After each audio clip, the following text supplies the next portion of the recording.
You've tuned in to Cardinal Sin and, where I, Cardinal Sin, discuss important pop culture news, reviews, movies, genre fiction, comics, storytelling, and just about anything else with my fellow YouTubers. Get ready for informed conversation about what's going on, for as your humble host, I rely on my guests to provide the talking points, whether it's a panel or just me one-on-one with a friend. So get ready for Cardinal Sin and...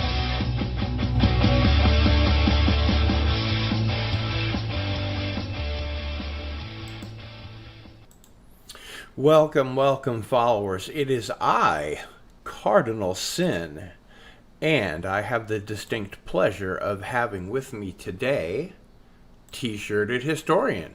Welcome, my friend. How are you doing, Cardinal? Good. How are you? I'm all right, and hello, everybody out there in YouTube land. YouTube land, it is. People are streaming and streaming and streaming. Yeah, well, you know, way back in the day, Hollywood was originally called Hollywood Land. That's right. So That's maybe right. we And should just call it YouTube land. that's why I call it YouTube Land. It's kind of like Hollywood of the old days, but you know. Hopefully, it won't get as woke as Hollywood did. So, I wanted to start things off talking about genre fiction, which is one of my favorite subjects.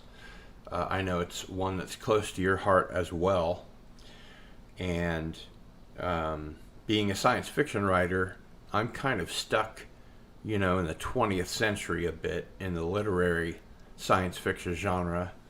But now we have movies coming out like Dune, and we've got Foundation coming out, I think, on Amazon. Oh, that's right, yeah. Or Apple TV or some damn thing. And Why the Last Man just dropped on Hulu, I believe. What did? Why the Last Man. What's that? It is based on a DC Vertigo title that was Why the Last Man. Basically, it was the story is that for X reason, and I haven't read the comic, so I'm kind of going loosely based on notes here. That all of the men on planet Earth die from some unknown affliction, and there is only one guy left on the entire planet, and evidently all the remaining women are basically fighting each other and maybe trying to kill him in the process. Sounds like Mars needs women, except on Earth. Yep. Speaking of which... you're into games, right? Oh, yeah. Oh, yeah. This is one that I have. I'll go ahead and make myself big here for this one. I actually bought it and put it away for years. And when I looked on eBay before I, decided whether I was going to crack it open or not, I found out that people were selling it for $200. And it's called Grave Robbers from Outer Space. Uh-huh. And it's basically a card game that involves the players. I'm not sure how close I can get to the camera there where you can see that. The players playing cards that have to do with, B movies. Huh. And Grave Robbers from Outer Space was the original title of Plan 9 from Outer Space. Yeah, yeah, absolutely. So oh, yeah. That's my little blast from the past there. Yeah, I am a bit of a fan of Edward D. Wood. Love Edward D. Wood. Actually, I have yet to see Glenn or Glenda, but maybe it's for the best that I waited until this... woke age to get into the trans story, It's very topical now, I would say. Yeah. a transvestite rather than a transsexual, but Mm-hmm. I don't know. I was hoping that we could kind of talk a little bit about what you think some of the most interesting or least interesting films and streaming and TV and so forth that are coming out are, and then of course your favorite classics, and also games and whatever. Big topics. Golly. Let me see. I'm not very up on anime. I'm a big fan of Akira. I saw Akira in the theater. That's how fucking old I am. Pretty classic. And I like Princess Mononoke, and I'm a huge fan of Ghost in the Shell standalone complex, especially. Mm-hmm. But I like all the Ghost in the Shell, except of course for the one that Netflix dropped, which is an abomination. And other than that, I haven't gotten too deep into anime. Like I've never seen what's the live action one that everybody's talking about? Cowboy Bebop? That Cowboy Bebop. I've never seen Cowboy Bebop, which is like a crime, I know. But are you familiar with it? Can you tell me about it? Cowboy Bebop? Yeah. Well, let's see. I saw it back in early 90s. Can't say I was a huge fan, to be quite honest. I don't know, that's probably sacrilegious to most folks.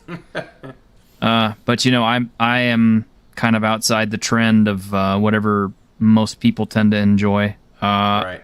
I saw Mononoke in the theaters, and honestly, I could not tell you what happened in that film because I can't remember it. I mean, it was just that it just didn't make much of an impact on me. I thought it was great. It was about sort of kind of the same thing as Lord of the Rings, the Fellowship of the King, the industrialization of nature, and so the little white nature spirits came out, and it was famously voiced by a great American cast, none of whom I could tell you who they were. I mostly remember Billy Bob Thornton voicing one of the roles in the film, and he's pretty much the only person I remember in that film. Because I'm a Billy Bob Thornton fan. Hail to Nuke Joe 13. Hey, Nuke Joe 13 says Bebop was also not that good for me. Yeah, but standalone complex, awesome. Mm-hmm. I've got all the SAC films here. I've got all the Ghost in the Shell shit here. Yeah, me too. I was a big fan of it. But, yeah, instead of Bebop, I actually preferred Outlaw Star at that time. What's Outlaw Star? Outlaw Star is, golly, if I can remember, and that's been forever, too. It's about a crew. My ignorance here. Okay, you remember Firefly? Oh, yeah. Okay, that's Outlaw Star. Except, the main component of the ship, the AI and everything, is a female android. And kind of like Dark Matter? Yeah, kind of. Yeah, kind of. It's a nice, almost a cross between those, I would say. It wasn't bad. Dark Matter fan. There you go. I like Dark Matter as well, and I was really sad when it ended. Me too. Because it was just getting somewhere. Maybe a 4th season coming. I hope so. That is the rumor I've heard. That'd be great. Yep. DJ from Orville Nation had Joe Malazzi on every Monday for A Dog's Age, and he was talking about either getting a 4th season on somewhere or doing a web series of the 4th season of Dark Matter. And hail to Antiderivative Jill, who is a fantastic mod. Thanks for being here. And Nuke Joe 13 notices that Dark Matter has the same producers as Stargate SG-1. That was a good series, too. As, one of my favorite shows of all time. Definitely. And, of course, the same writers, not just the same producers, but same crew. I mean, they just basically started producing Dark Matter after SG-1. And Stargate Atlantis, actually, I think is my favorite series. I never got into Stargate Universe. I couldn't get into it. Nobody liked that series. I gave it like 5, episodes, 6 episodes. Really wanted to like it. I like Robert Carlyle, the actor, but I just I couldn't. I don't know what it was, but I couldn't get into it. And you would think it would be awesome just because it's like, it's a spaceship with a gate on it. So. Yeah, which seems like, at least in the later part of Stargate SG-1 and Stargate Atlantis was a no-no. You couldn't. Well, I remember at least in the pilot, the 2-hour pilot. You couldn't, or maybe it was the movie. I recently, against my better judgment, I recently watched the movie again, and it might have been that where you couldn't gate in or out if a ship was in flight. So that may be something that either I'm misremembering, or between the movie and Stargate Universe, there was a canon violation. Well, I mean, I guess it couldn't be any worse than Star Wars, huh? Well, yeah, it's probably, if I went back and watched Stargate Universe, I would love it compared to the stuff that's on today. Z3PO says they tried to make SGU dark and gritty and failed on all counts.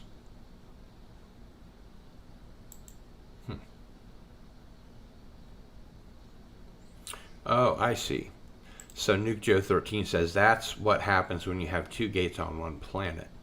Well, that's when they wobble, right? You don't get a wormhole, but they wobble. And he says you could take a ship with the gate to orbit shift the wormhole. But yeah, man, I loved Stargate SG-1. That was back when you had to make an appointment with TV. It didn't make an appointment with you. Yep. And Atlantis was actually pretty good, too. It wasn't as good as SG-1, but it was good on its own, in its own way, especially because it pretty much brought Jason Momoa to the world. Yeah, after Baywatch, right? Because nobody remembers him from Baywatch, but I bet you all the nerds out there remember Atlantis, and they remember him in it. And maybe all the ladies. Yeah, maybe so. And the fight between him and Teal'c, of course, was the big one that everybody had been wanting. They wanted that crossover. Did that ever happen? Yeah, it did. I don't remember that. The two of them got in there and they sparred. Oh, they so it wasn't serious, but they did have an episode where it's pretty much just the two of them together doing everything. Yeah. That's cool. Was that in Atlantis or? That was Atlantis. Yeah. Cool. Yeah, I have a stack of discs that I borrowed from the library. It didn't have every episode, on it. Some of them were badly scratched. But I think I must have missed that one because I did a rewatch of SGU, or Stargate Atlantis, rather. And I didn't see that one. That was pretty recent, though. So, what's going on in the gaming world? Do you know? What's the big new thing? Oh, well, Fat Steven really keeps up more with that than I do, but I will say... I'm hearing a lot about KOTOR. Yeah, supposedly they're remaking KOTOR. It's kind of like... I've never played it. Yeah, well... You better play the old one because, from what I understand, the new one is going to be woke.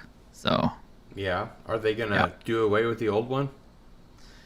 Well, they can't really do away with the old one. As a matter of fact, I'm sure as it gets closer to release for the newest one, the old one will start selling in droves just because people will want to see the differences. It's an online game, right? I don't believe it is. I don't believe it is. Oh, really? I didn't get to play it either, but the big deal was it was made by BioWare back when they were good. Oh, yeah. Yeah. Half-Life, right? No. They BioWare were did Baldur's Gate, I'm thinking of something else. Planescape Torment. More recent? More recent? Yeah. Like after Half-Life? Well, Oh, I'm thinking of BioShock. I'm sorry. See, yeah. This is how ignorant I am about this stuff. Yeah, because BioWare eventually became Obsidian Entertainment, and right. and they released the Outer Worlds. They did Fallout Which New I own. Vegas. Yep. Yeah. Yep. South Which Park I Stick own. of Truth, Dead Fire trilogy, Tyranny. And my thing is, I grew up as a Commodore 64 Amiga kid. I remember So, those. I'm like a one joystick, one button guy. And, I have a PlayStation 3, which I learned how to control so that I could play Fallout 3 and Fallout New Vegas.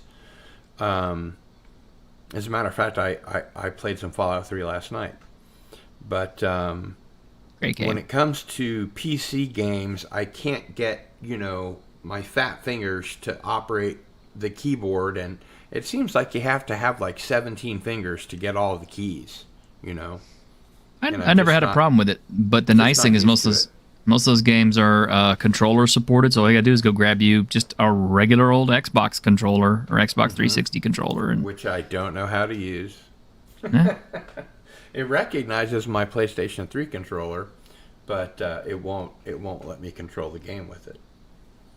So I understand there's a way to remap the controller or something, but that's beyond my ken.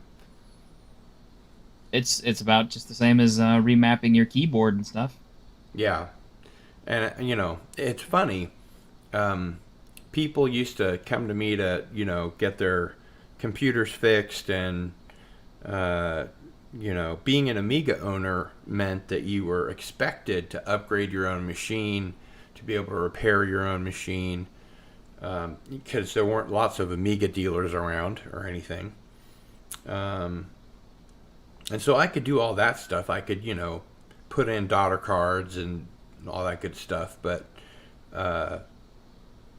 when it got past that, it's like I learned how to program in HTML 4.x, and all my friends made fun of me because they were using these editors to make their websites.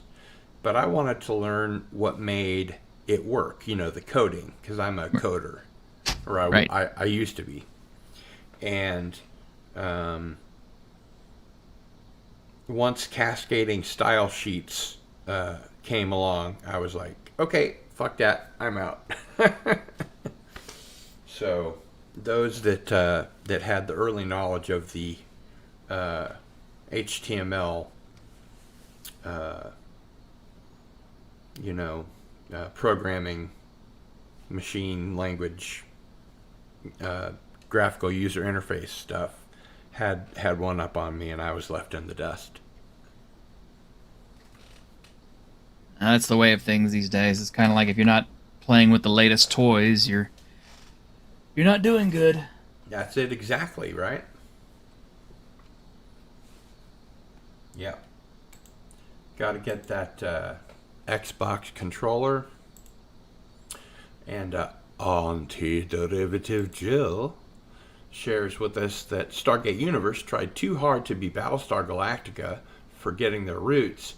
It almost started to improve in the last two episodes of season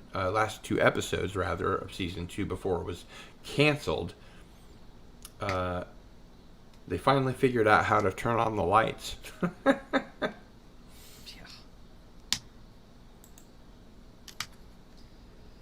Well, I never got as far as season 2. I got as far as 1.0 and 1.5 and said, I've had enough. Now, speaking of Ronald D. Moore's Battlestar Galactica, that is a show that, gosh, it's almost old enough to drink now. What is it, like 16 years old or something? Oh, something like that. And I did a rewatch of some of that the other day, and I was just blown away. That show is amazing. It had its moments. I did not enjoy the ending whatsoever. I didn't either. Cheap. I thought it was a lackluster ending, a very predictable ending. Yeah, I don't go for all that circular logic bullshit. I'm just kind of like, This has all happened before, and it will all happen again. Yeah, I don't like shit like that. That's just kind of like... And there was a little bit too much religion in it for my purposes, but... Yeah. I did find the monotheism of the Cylons versus the polytheism of the humans kind of an interesting twist, but just for about that long. Yeah, that was like sort of interesting, but it was so peripheral to me. I was kind of like, I don't care about this. Can we move on to something more fun? Yeah. It did win a Peabody Award, which is for a science fiction TV show. It's kind of a big deal. The last science fiction TV show that I remember winning a Peabody was Mystery Science Theater 3000.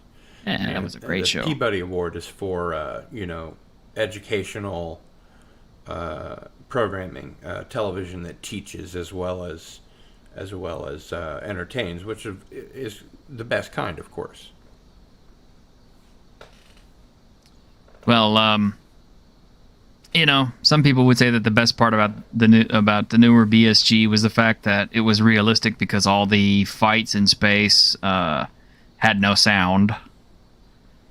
Which they had some sound, but not like the TIE fighters and stuff of Star Wars. Yeah, I honestly thought that took away from it a little bit, just because it was, I understand the realities of space combat, that there's no air, there's no sound, etc., etc. All you're going to hear is the machine noises from your own machines. Right. But, still, it's just enough of a fantasy, and it's just enough of a sci-fi that people could overlook the fact that there's sound in space. I mean, every single film with spaceships and shit has, some kind of sounds going on out in space. But then you look at 2001: A Space Odyssey, and everyone lauds it as such a great film, and of course Stanley Kubrick was a fantastic director, and Arthur C. Clarke, a foundational science fiction writer, who famously said, the way to consume 2001 is to read the book, watch the movie, and repeat as necessary. But I have to say, as a kid, the first time I saw it, I was bored as hell. I was bored as hell. Star Wars? Yeah. Not bored as hell. Nope. So, while, in a movie like Gravity or something like that, when two astronauts might have to press their helmets together to be able to communicate if their radios are out or something like that, I can totally dig it. And I always enjoy the science in science fiction, especially, like I said, calling back to the literary science fiction. But let's face it, movies are a visual medium, and people expect the flash bang, the whiz bang, of the special effects and that kind of thing. So you kind of have to balance a well-written story with a little bit of creative license. You know what I mean? Mm-hmm. That, and these days, you go to a theater, if you still go to the theater, haha.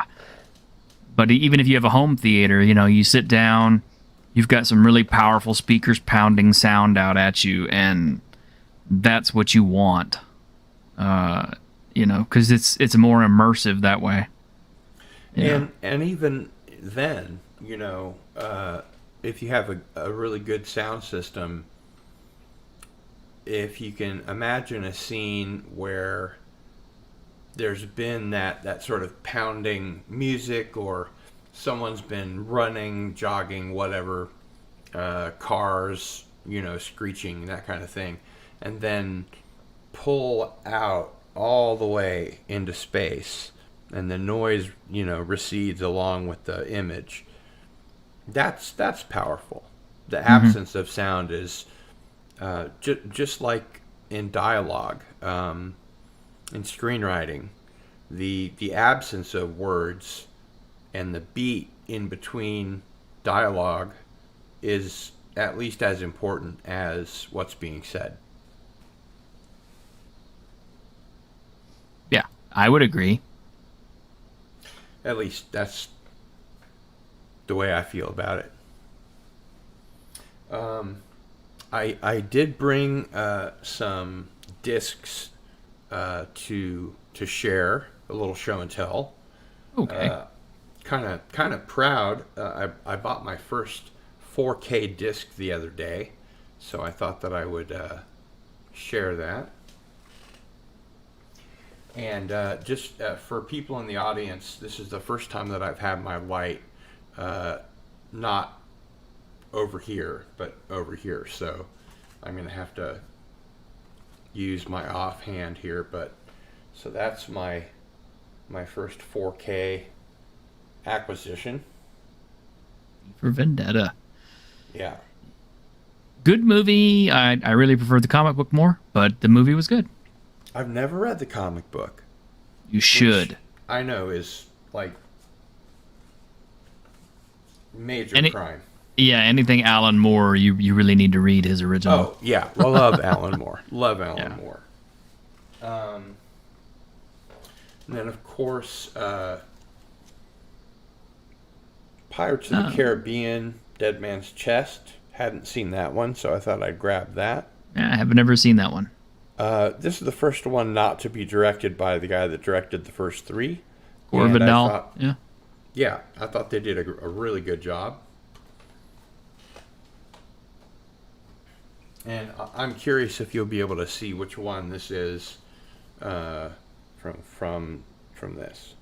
You don't get to 500 million friends without making a few enemies. Oh, can't read the spine too clearly.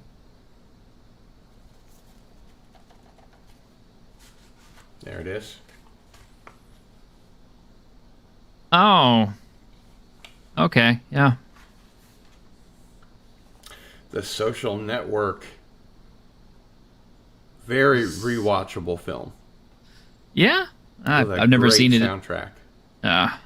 You've never seen it? Nah, topic didn't interest me all that much. Oh man, you've got to see it. It is an amazing film.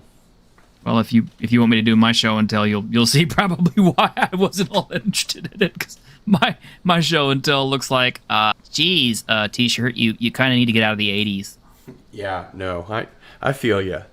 I have a lot of classic movies that I still keep on VHS because that's how they first sort of came into my life.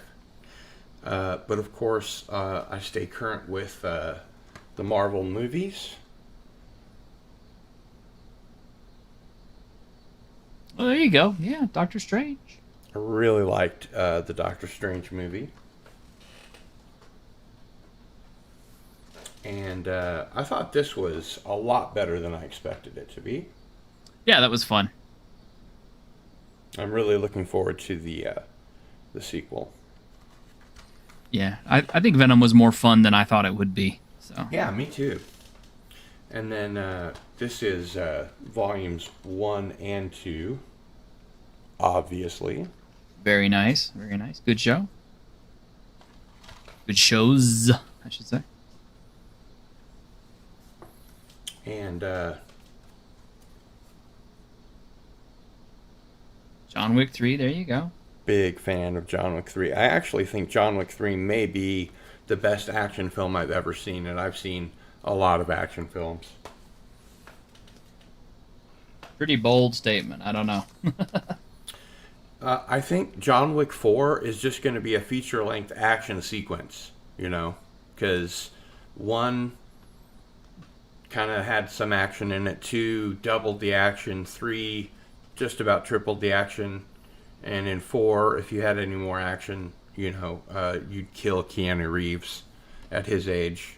Well, interesting you'd say that. I do actually happen to have a film that is pretty much non-stop action from the start all the way through. Mm-hmm.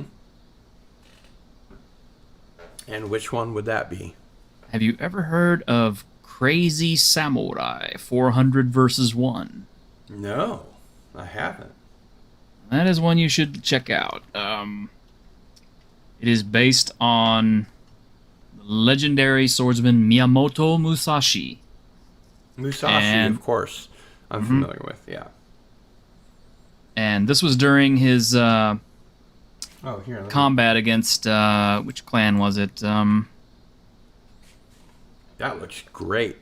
I forget which clan it is, but pretty much from the beginning of this film all the way through it, it is just one giant long action scene with very intermittent breaks where he catches a breather almost in real time. But it is insane. It's got some great sword fighting, very realistic sword fighting too, I might add. It's just I can't say enough good things about it. It's a masterpiece. It's something that comes along once in a very long while. And who directed it? Let's see. Junpei Tainaka, I think. Or no, wait a minute. Versus 1? No, 400 versus 1. Oh, it was directed by Yuji Shimomura. Shimomura. It's interesting. We have an artist here in Lawrence, Kansas named Roger Shimomura. Yeah, well, the main guy behind it who plays Musashi is Tak Sakaguchi. Very cool. Yeah, it is pretty much it's nonstop. It's a nonstop combat just from beginning to end. And it is a newer film, so you can probably still find it. I will definitely do so. And speaking of newer films, let's trade that. I really enjoyed this film. I wouldn't call that one newer. It's been out for a little while, but it's definitely a good one. New-ish, yeah. Yeah. Train to Busan. Great Korean zombie flick. Yeah. And apparently they're going to make an American version of it, which I'm like, why? Of course, yeah.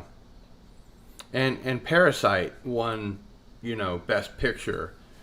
And they're going to have to remake that so that they can, try and take a cash grab for that, right? Oh, but of course. 'Tis Hollywood, my friend. And I'm kind of going back into some classics here, which ironically I bought recently. Have you seen Journey to the Far Side of the Sun? I have not. This is a Jerry Anderson movie.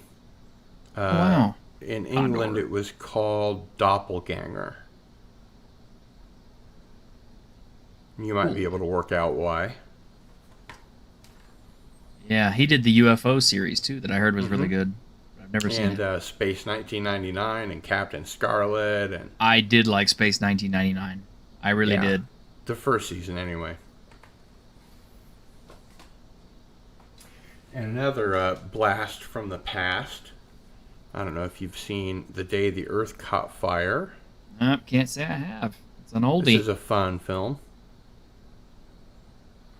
And this came out on Blu-ray and was a Kino Lorber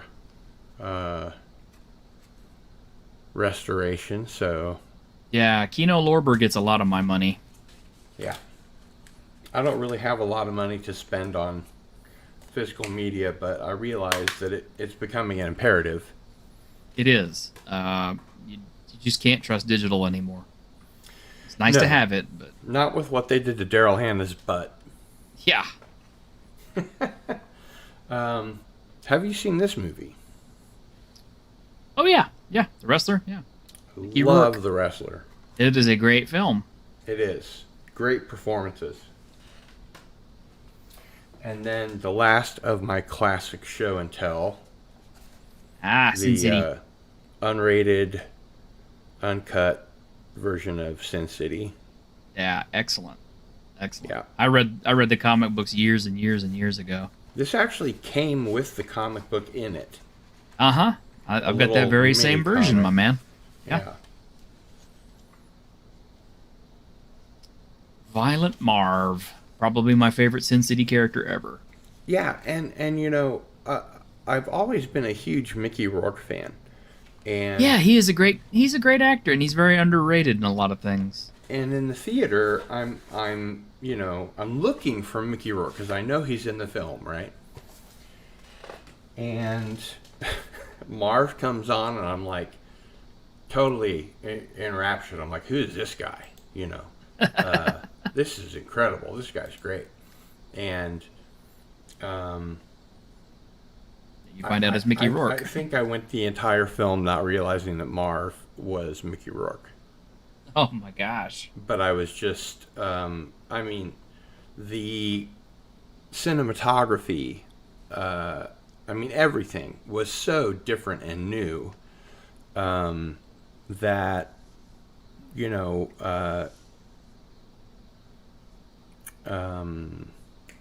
Rodriguez, what's his first name? Robert Rodriguez. I don't know why I'm spacing on Robert Rodriguez. He had to drop out of every guild in Hollywood to make that film. Yeah, it's because he wanted to let Frank Miller direct it. Oh, is that why? Uh-huh. So, effectively, that is a Frank Miller directed, Robert Rodriguez produced film. Man, I mean, I'm sure Robert was on hand to give, you know, a lot of the casting directions and stuff like that. But oh yeah, and when you see this version of the film, it's got his cooking class. You know, yeah. It's like I've tried to follow those cooking classes. And, all the green screen extras and all. You know, it's very interesting. But love that movie. I got a heap here if you want to see them all. Sure. First, let's say hello to some folks in the chat. Captain Deckard Spock is here. Hey, Cockney. And Lord Thoth is here. Oh, Lord Thoth. Good to see you. It's correctly pronounced Thoth. Is it, though? Although most people are unaware of that. Hail Tim Possible. What are you doing, Tim? And we have Amen Fate. And of course, Ivan Ivanovich. Ivan Ivanovich. He sounds like an oldie like us. Yeah, he saw UFO. I'm gonna guess, Ivan, you're probably pushing 50, if not mid 50s. He knows his stuff. He's a regular on Cardinal Sin and Friends. Nice. And he's taught me a lot, actually, to be honest. But yes, please, let's see your stack. All right. Well, we're gonna start with a classic here. Oh yeah, of course. Apocalypse Now. Final Cut. Now, honestly, I don't like the Final Cut as compared to the Redux Cut, because the Redux Cut has more in it. So, but in order to get every single version on it, I had to buy this box set. So. How many discs are in that set? Gosh, 6. Wow. But two of them are 4K Ultra HD discs. So. That's cool. Yeah, it's all pretty much one movie. And do you have a 4K drive in your computer, or do you have a 4K player? Neither. Oh, really? Okay. Yeah, I've been meaning to get one, but you know, like me. affords is what can afford. Yeah. And here we go. Woo! Classic Criterion Collection Bruce Lee. Nice. Yeah, every single Bruce Lee movie. So this is what I'm saying when I'm saying like impressive. I'm into the oldies myself. Oh yeah, yeah.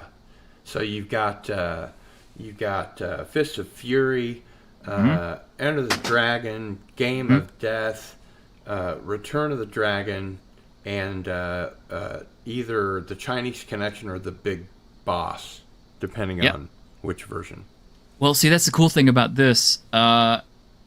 You actually get all the versions, and since you can have the film in its original or in its English format, or you can have it in its original Cantonese or Mandarin format. So I watched them all in original Cantonese, so the lips would sync up. Yeah. Here's a classic right here. Six String Samurai. Love that film. Yes, this is the really nice edition. I mean, it's got tons and tons of stuff in it. That looks like it's got several discs in it as well. I think it actually just has the one, but It's got like a VHS package. yeah, it's got like a very thick book with it and some other stuff. They did a really good job restoring this one. This is Vinegar Syndrome, and they get a lot of my money. That's a film I need to watch again. I saw that when it came out in the theater. Oh yeah, and another Vinegar Syndrome here. We've got Hell Comes to Frogtown. Because you got to. Yes. Because you got to. And I love, if you'll put that back up, I love the send-up of both Star Wars and Big Trouble in Little China on the Pretty cover much. there. Yeah.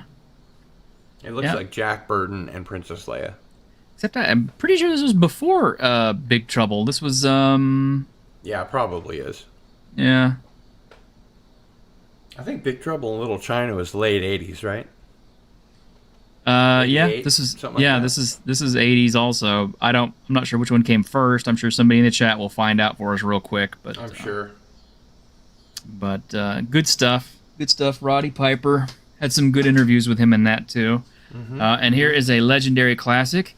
If you're a fan of the old HBO, then you remember The Beastmaster. Look at that ass.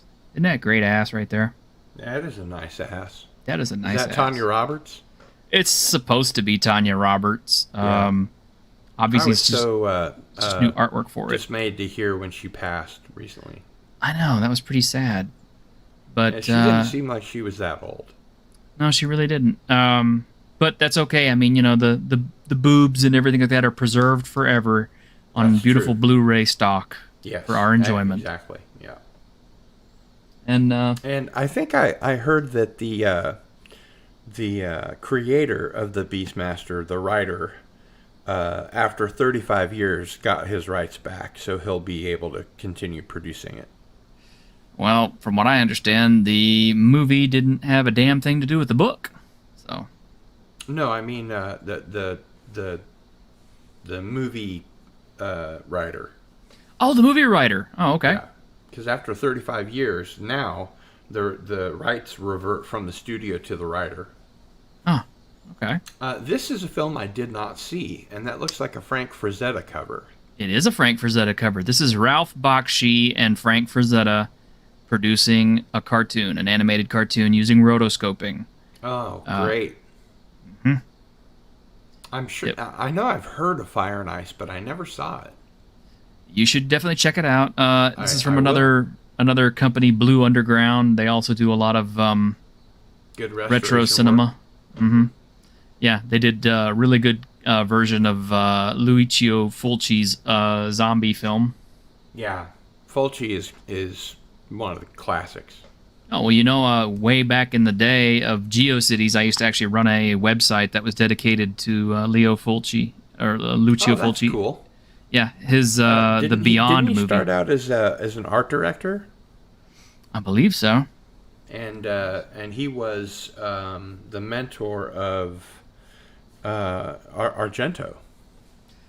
Not necessarily certain he was a Dario Argento. mentor so much, but he was definitely an inspiration. Argento definitely wanted to work with him. Yeah. And if you can push that up just a little bit. This is the classic Angel. This is by Vinegar Syndrome. It's pure 80s awesome. Definitely, I watched that one a few times on HBO Showtime back in the day. And then, of what's course, Angel about? It is about a teenage high school honor student who she is a hooker by night who ends up turning kind of vigilante when her friends start getting killed by a serial killer played by, of all people, what's his name? Richard Deal. It sounds like the plot of an anime. You know, high school girls, etc.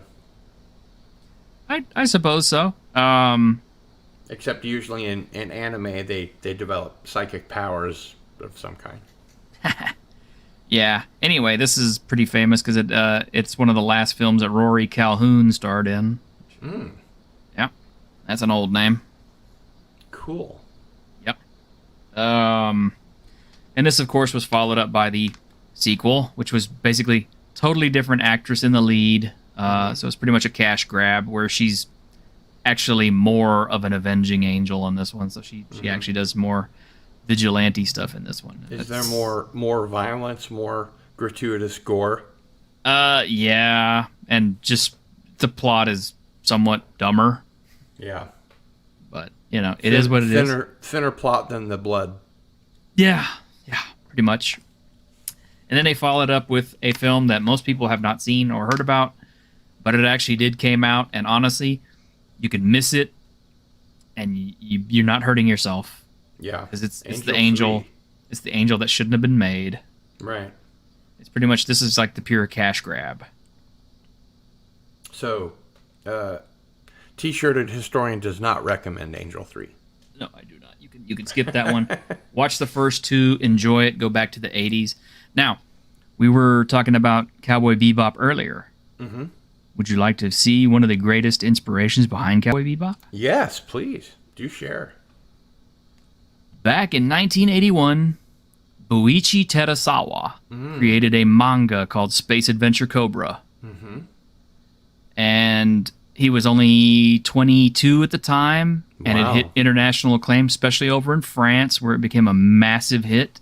Sure. And this lead character, Cobra, became pretty much the inspiration behind Cowboy Bebop, City Hunter, and Space Dandy.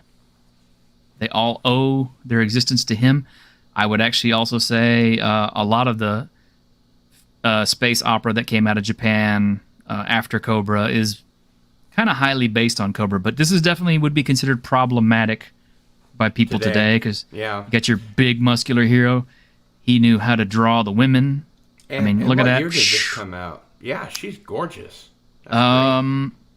I don't actually have a year for this one. I think it was 2008, I want to say.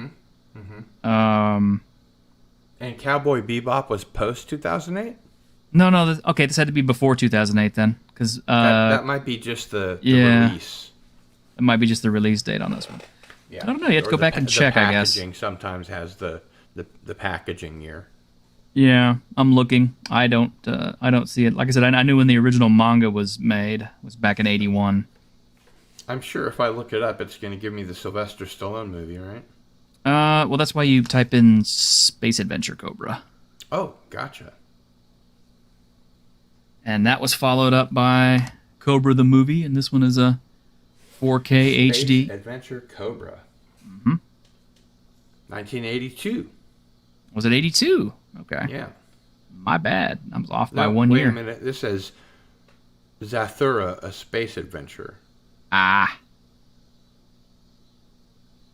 Anyway, this was their movie version. Also pretty decent. And then came the OVAs. These were updated. And this animation is awesome. And as you can see, the girls what still is hot. OVA? Original video animation. Oh, okay. So does that mean it's hand drawn as opposed to computer?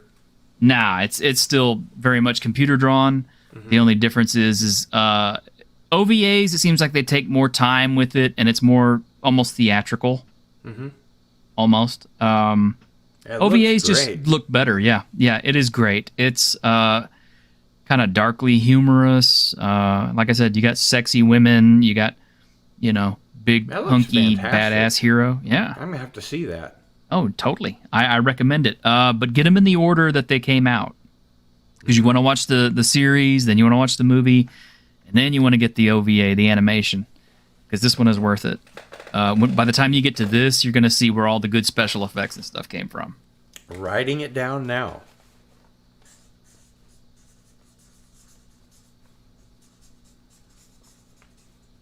And who's the director? Or is it the same director?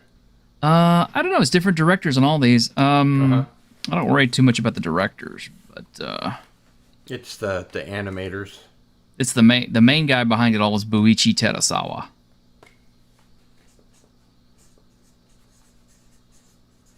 All right. He's the original creator of all of it. Cool. Man, you're turning me on to some great stuff. Kind of what I like to do, man. Just Yeah.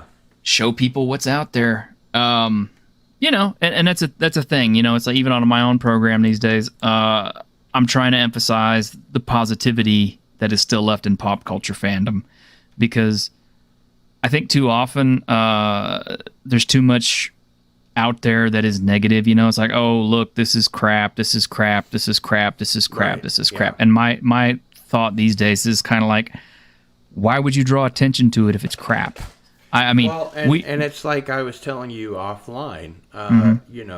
It's with all the fandom menace stuff, and the bagging on Star Trek and Star Wars and the sequel trilogy and what's been going on with Doctor Who. They're beating a dead horse with a dead horse. Everybody understands that the fans are unhappy with what's been going on with our sacred modern myths. So highlighting some of these, especially re-releases and HD remasters of great old films that we may have missed, I think does bring a lot of positivity back into genre fiction. Indeed. Here in the private chat, I'm going to post a list of video companies that do retro movies, or they restructure, recreate old films for our modern enjoyment, often on Blu-ray, and it's totally worth it. You want to give your money to somebody, give your money to these older films, enjoy the old stuff that was good. You don't necessarily have to buy into all the new crap, because the new crap, obviously, you're not going to enjoy it. Stick with what you love. Don't emphasize the thing that you hate. Yeah. Because there's no point in it. It's not going to get better. Even though the reason that we talk about those things is because we love them in their original versions, it does come off as mostly negative, yeah. And I understand the negativity gets clicks. Yeah, I never think of it that way, but you're right. It does. Yeah, these are 5 companies who deserve your money, especially if you are into 80s or older films. There's Vestron Video, there's Arrow Video, there's Vinegar Syndrome, Kino Lorber, which you've already mentioned, and Shout Factory, of course. Or Great Scream stuff. Factory, depending on your taste. Uh-huh. If you like the good old horror movies. And if you're into old anime and Sentai films, like Just Beyond or Fist of the North Star, like I am, there is Eastern Star. All good stuff. Kino Lorber is for sure good stuff. I remember seeing a video of... Do you know what Kino Lorber makes that I love? Huh. They made the ninja films. Enter the Ninja, Revenge of the Ninja, Ninja 3, The Domination. That's all Kino Lorber, man. Yeah. The Challenge with Scott Glenn and Toshiro Mifune, that's them. Whole bunch of other films, man. Kino Lorber is awesome. Yeah. The Siege of Firebase Gloria, that is a must film if you like good old 80s blood and guts war action. Mm-hmm. Great stuff. You know, one of my favorite films to this day, although I don't really like Chuck Norris, is Silent Rage. Yeah, that is a weirdly compelling film. I think it's got something that the rest of his films don't. You know, it's like in the rest of his films, he's kind of a show off. It's definitely, you know, to show off the you know, profundity of his martial arts knowledge, like Bruce Lee. But Bruce Lee didn't seem to have as much ego, you know, as Chuck Norris did. But Silent Rage, man, was like Halloween in that, you know, there was a, you know, unkillable killer. Yeah, a supernatural killer that you just, you know, you could just beat him up and keep beating on him and he'd keep coming back, which was really scary, you know. Yeah. Great You stuff. would not want a psychotic with that power. No. So we have Vestron, Arrow, Vinegar Syndrome, Kino Lorber, Shout Factory, and Scream Factory, and Eastern Star. And going back a little bit in the chat here,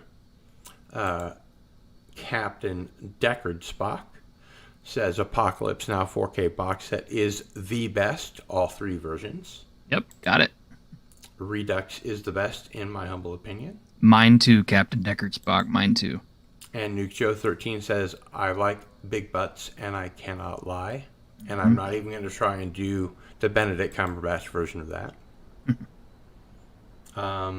Now, Ivan Ivanovich must be hearkening back to something earlier here in the...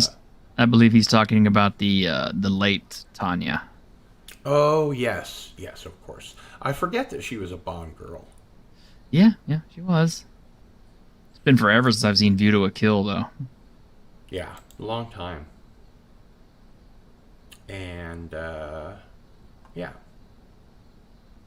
And Just a Normie is here and says, I like big boobs and I cannot lie.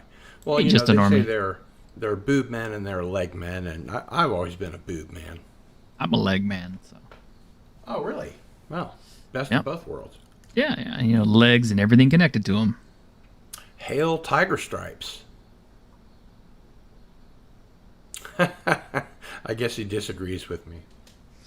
I don't know. Chuck did have a pretty good sized ego. Of course, you know, he was also like, you know, middleweight champion. Yeah, and Bruce Lee obviously had a big ego, but in his films, you know, he plays characters that are A bit more humble. yeah, more humble. Yeah, exactly. One of the things about Chuck Norris is back then he had to be real careful because he wanted to stay in that middleweight division where he dominated, because He was if just he at ever the upper level. well, yeah, because he had two towers of hell to deal with if he had to go into the heavyweight division, and one of them was Bill Superfoot Wallace and Joe Louis. Oh yeah. And Joe Louis would have kicked the shit out of Chuck Norris. I said it, you know, y'all can fight me. I don't care. That's right. Joe Louis is dead, so he can't exactly, you know, defend himself. So, Yeah. sadly. Tiger Stripe says, I feel for Bruce because Hollywood understood his value, but still couldn't break that ceiling for him, and he deserved it so much. And that reminds me a lot of when I heard the news about Brandon Lee's death. I was at a video store, strangely enough, where my friend worked, and he was reading the paper and said, sort of matter-of-factly, "Oh, Brandon Lee died." And I was like, "What?" Yeah. You know, and I just I said no, you know, like that would help. and he read, you know, the article, and I just wept uncontrollably. You know, I saw my first Bruce Lee film up at the university when I was, I don't know, 13 or 14 years old. and in a proper theater, like you should. And I think it was Enter the Dragon. Which one? It was Enter the Dragon. And, what about Enter the Dragon? I'm sorry. Enter the Dragon. That was the first one that I saw. Oh, okay. Okay. It was playing at a like a Bruce Lee film festival that they had, and somebody dragged me to it. I don't remember who it was. It was probably my older brother, but that's the first one that I saw, which is a good one to see as your first one. And yeah, it's just tragic, both of them. Well, I think Brandon Lee could have really been a superstar. yeah, he definitely had the name. It's I don't know. He didn't have the martial arts talent that his father did. He did seem to have somewhat better acting chops, of course. He didn't get his first black belt until he was 18. Yeah. So, I mean, obviously, his dad had a huge head start on him, age-wise. Yeah. But yes, I think you're right. Yeah, his acting ability was better. Mm-hmm. But that's the thing. I never saw Brandon Lee as being a martial arts actor. I mean, he did do that showdown in Little Tokyo with Dolph Lundgren, but pretty much, I mean, anybody who saw that show would tell you that was a Dolph Lundgren vehicle all the way. And Dolph Lundgren is actually a black belt in Shotokan, so that was more. Yeah, he's a black belt in several different disciplines. Mm-hmm. I believe he's a third or fourth degree black belt. Yeah, if it came down to it, I mean, he's a huge hulking, yes, athlete, but he's also a PhD or a master's biochemistry. Yeah. Yeah, he's a PhD in biochemistry. Yeah. Or is it a master's? But on the set of Rocky IV, Stallone told Dolph Lundgren to punch him for real. Oh, and, yeah, that's right. Yeah, and Lundgren, of course, being well over 6 foot and being a Shotokan karate practitioner, he punched him in the chest, and it not only hurt Stallone so bad that he had to go to the hospital, but the muscles in his chest around his heart and everything swole up from the force of that blow. I'm not surprised at all. Mm-hmm. Do you remember the film that Brandon Lee did with Powers Booth, Rapid Fire?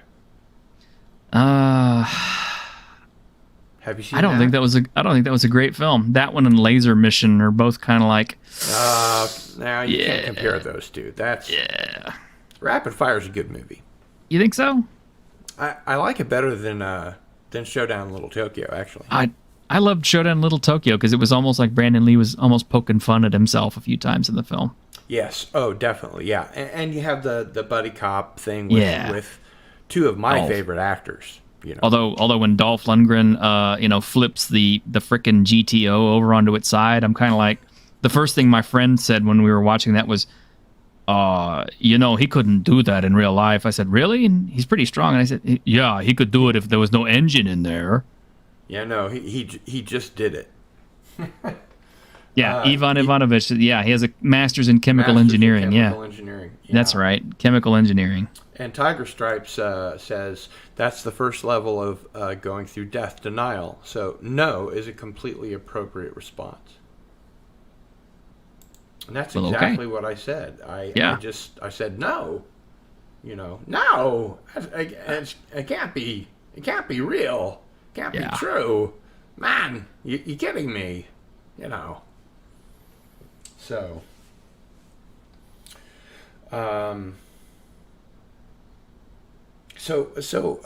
What's the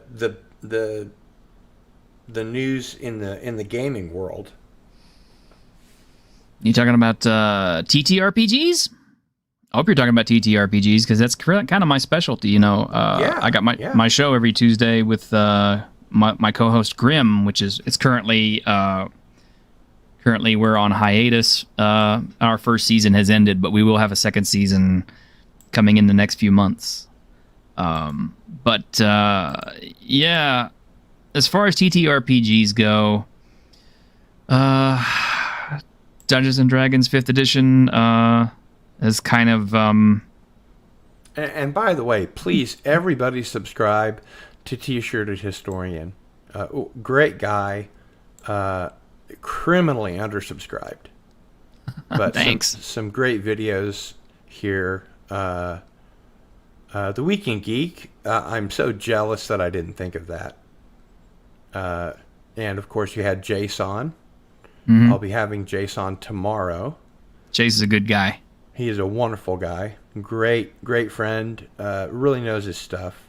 And founder of 540 Studios. Yeah. And, tomorrow night on my show, I am going to have the creator of Juan Pool. I'm going to have Troy Torres back on my show. Really? Yes. Wow. Yeah. If you like independent comics and you want to support independent comics and you want to have a good time and get a good laugh, I heartily recommend that you check out Juan Pool from Indie Planet. And, maybe tomorrow night, come to the show, hang out. Absolutely. Ask questions of Troy. Watching me and Jace. Yeah. And this is T-Shirted Historian's channel here. Have you shortcutted yet? No, I actually need to figure out how to do it. I need to ask Grim how to do it because Grim knows how. I think his channel's a lot bigger than mine. Over 100 subscribers, and then you can make it like youtube.com/T-Shirted Historian. Mm-hmm. Yeah. Like I said, Grim. That's what I've done with my channel.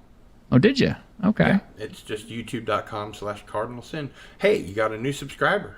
257. Hey, thank you, Nuke Joe. I appreciate you, dude. Yeah.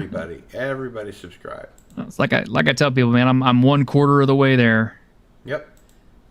Long videos, yeah, they can be. Well, actually, I try to keep it to an hour and 30 minutes or so, generally speaking. You're doing better than I am. Yeah. All right. Yeah, Captain Spock. Subscribe. Spock, you should have been subscribed a long time ago. I subscribed to you. Gosh. He's right. Most welcome. Thank you. So, no, I appreciate you, Captain Cockney Spock. I appreciate you. We will spread the love and spread that channel around as much as we can. And Captain Spock, Deckard was not a replicant. It would have made no sense in that film if he had been. Don't start. Don't. It's gonna just be all the way down. I love that dude. I tune into his channel every once in a while, and that is the longest raging debate on his channel. And I still say that Deckard was not a replicant because it would absolutely make no sense. It was only supposed to be a week, but he convinced me because he and I go way back. We saw each other in the Doomcock chat, and we knew that we loved each other just right off the bat. Mm-hmm. And of course, Doomcock believes that Deckard is human, and Robert Meyer Burnett believes that he's a replicant. Or maybe it's the other way around. I don't know. I think it's the other way around. Doomcock believes he's a replicant. Robert Meyer Burnett thinks he's a human, yeah. Yeah, and Doomcock made that really very thorough video about Deckard's status. And it's thoroughly wrong. I love you, Doomcock, but you're wrong. You're wrong, Doomcock. I'm sorry. Well, here's the thing. Captain Spock was talking about it, and I think it was just supposed to be a week-long, topic on his channel. And he convinced me. He didn't say, "Hey, Gil, go do this," but I invited both of them to come onto my channel and have not an argument, but a nice civilized debate about it. And Doomcock got back to me, and he was like, "No, there's no way. I'm not going to talk to somebody that can't see the truth, or something like that." And then I had to break the news to Robert Meyer Burnett that Doomcock wouldn't even get in the ring. So and his response wasn't terribly. It's nothing I'd care to repeat, but they're both fine gentlemen and wonderful YouTubers. They are. I keep trying to get Robert Meyer Burnett on my show, but he never answers. So, Robert Meyer Burnett, if you ever hear this video, contact me. I can give you his information if you'd like. Ooh, I might take you up on that. I know I've tried to tweet him a few times and bug him through Twitter, but the first 3 times that I asked him to come on the show, he came on, and I was like, "Wow, 3 for 3!" Dang. And then since then, he's let me eat static. He must be pretty busy. There was a members only Zoom call. I think the day before yesterday, and I got to catch up with Rob and talk to him, and he's a great guy. He's he's been in the business all the way from a PA to director, and kind of settled somewhere in the middle as a color timer editor, and done all the great documentaries for the special features of DVDs and Blu-rays, and done all the documentaries for The Lord of the Rings and Star Trek The Next Generation and all that great stuff. So he really knows what he's talking about. Well, see, I have a dream, much like Martin Luther King, but not quite as grandiose. I have a really good friend who is a behind-the-scenes and feature film director named Glenn Baisley. I would like to get him, Robert Meyer Burnett, and Tom. What's his name? Oh my gosh, I'm so bad. Connor Jr. No. Tom Conkle. Mm-hmm. Tom Conkle, the director of, I believe it's I Love Trouble. Mm-hmm. Who is a really great guy. He is a really great, but I want to get all 3 of those guys in the same stream. You might get them to do it on Rob's channel. Well, maybe. I don't care whose channel it's on, but I want to get them all into the same stream. I want to get them talking about film. I just want to throw out something like... Oh, that's a great idea. Yeah. I was like, okay, guys, tell me the best lighting you've ever seen and why, and then just watch them go to town on it. Right. Because there'd be so... Who's the best grip in Hollywood? Yeah, it would be... There's so much astronomical knowledge between the 3 of them. What's the origin of the term best boy?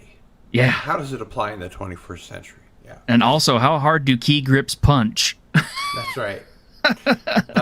Okay, so Captain Spock says, you got to come on my channel and explain your position. Anytime. There's lots of cracking up faces. Antiderivative Jill says, Doomcock says, Deckard is a replicant in the movie and a human in the books. He's human in both of them. He's definitely human in the book. Tiger Stripes says to you, I think that's Ridley Scott's retconned intent, but not his original intent. I've seen about 10 various cuts of Blade Runner, one of my top 3, and I can actually... Here's the funny thing about that. Here's the thing. I've got all the different prints of Blade Runner myself. I watch them all about once a year, and in fact, I'm on the Blade Runner discussion group every week, where we talk about it. And this is the thing. Ridley, for whatever reason, believed that Deckard was a replicant throughout the film, although he didn't try to overtly say that he was. And Harrison Ford did not believe that Deckard was a replicant, and he would call him out on it every time. It would be like, "Oh, you're trying to make it look like I'm a replicant again, aren't you?" And all this. So I have seen video of a young Ridley Scott saying that he was a human, and an older Ridley Scott saying that he was a replicant. So he himself has said both. Yeah, he hasn't done the replicant thing until more recently, it seems like. Oh, you like it because you always rag on it? Yeah, you do. I need to actually sit down and watch some more Robert Meyer Burnett, but I've been getting busy with some of these other channels. I used to watch him every day. Yeah. And now he's got 17 shows a day. So it's difficult to stay current, but Captain Spock says, I have conclusive proof that the retcon is a myth. Well, Well, you... I would love to let you go in on that. Oh, Ridley Scott has been consistent since 1981. Ah. I respectfully deny that the good Cardinal's recollection. Yeah. See, I thought so too. Because Scott has always said that Deckard was a replicant, and I think it was when 2049 was about to come out that he made that statement. And I think that it just was to help sell the film because obviously if Deckard were a replicant, and I'm not saying that he is, but if he were, he would have an open-ended lifespan like a Nexus 8. Like Rachel. Yeah. Well, I don't talk about 2049. I thought 2049 was a really great movie. and Captain Spock disliked it. I dislike it. I told him it gets really better on repeated viewings, and he watched it again, and I think he watched it a fifth time, and he agreed that it was a much better film after repeated viewings. One thing you have to say for sure, it's a beautiful film. It's a beautiful film, which is one of the reasons why it doesn't fit. Because visually, it has nothing in common with that first film. And in fact, I would say, fuck? I wouldn't say nothing. No. 30 years later, and everything is cleaner and better looking. Well, nah, when you see them flying over the Las Vegas territory where all the junk is, that reminded me very much of the first film. Kind of, sort of, but not really. The other thing too is they managed to perfect replicant technology, but they had a brownout that destroyed a whole section of the city, and they couldn't fix that. Really? Well, the blackout. Did you see the 3 short films before 2049? No, because you know why? Because if it's not in the original film, if you can't tell me why it's in the original film, then you fucked up. It's not required, although it informs those 3 films inform the events in 2049, or rather, the events literally in between the first and the second film. And the blackout was done by replicants so that the information would be destroyed so that they would be able to be free. And I get that, but it makes a big difference. But they couldn't fix it? I mean, it was still blacked out? Well, it destroyed all the data was the point. Right. They didn't have, paper, ink records. So I get that, but still, it's like I said, they couldn't fix it between the time that it happened and the current film. No, because they created an EMP that destroyed everything electronic, not just the records, but everything that was electronic. So literally, society had to start all over again, and that of course erased all the history of the replicants. And yet the douchebag was able to perfect replicant technology during that time? How? What, to make them not run? Yeah. Well, that's Wallace. That's not Tyrell. Yeah, I know it's Wallace, because Wallace took over from where Tyrell was starting. And first, he saved the world by producing a protein source so the overpopulation didn't destroy humanity. And Captain Deckard Spock says, Cardinal Sin changed my life. The 4th view, man. And Tiger Stripe says, my favorite cut was at the Directors Guild in the mid-90s, where the speaker before the film read a telegram. Quote, I don't know which print you have and if it's the one with the inserted unicorn footage. The sequel hated it. Yeah, it's a polarizing film. I just I labor under the impression that there is only one Blade Runner film. There are many versions of it because you have the work print, the director's cut, the theatrical cut, the final cut, and all that. But there is no 2049. It doesn't happen. Didn't exist. I think Ivan Ivanovich makes a really good point here. A big part of the reason I dislike Star Wars, the prequel trilogy, is that you can't follow the story from just watching the films. If you don't know your EU, then it's all poor, disconnected dialogue, which makes a lot of sense to me because I haven't consumed any EU except for one book, Han Solo at Star's End. Oh, I read that years ago, yeah. Which was pretty early for EU. So yeah. And then of course and then what, all the EU and all that stuff isn't that all been destroyed by Disney? And didn't Disney go in and basically say, no, that stuff actually happened, it didn't exist? Kathleen Kennedy lovingly, as her first action, chucked all that stuff over her shoulder and said it's not canon. However, there you go. Since then, they've been dipping in and using it, even in The Mandalorian, of course, with Ahsoka Tano. Mm-hmm. Well, I guess she's in Jedi, right? She's in Rebels and all that stuff. Yeah, all the animated crap that I don't watch. Right. I've never seen any of it, but I should, because it's Star Wars storytelling, and just like anything else, I should consume it and be able to make an informed decision one way or the other.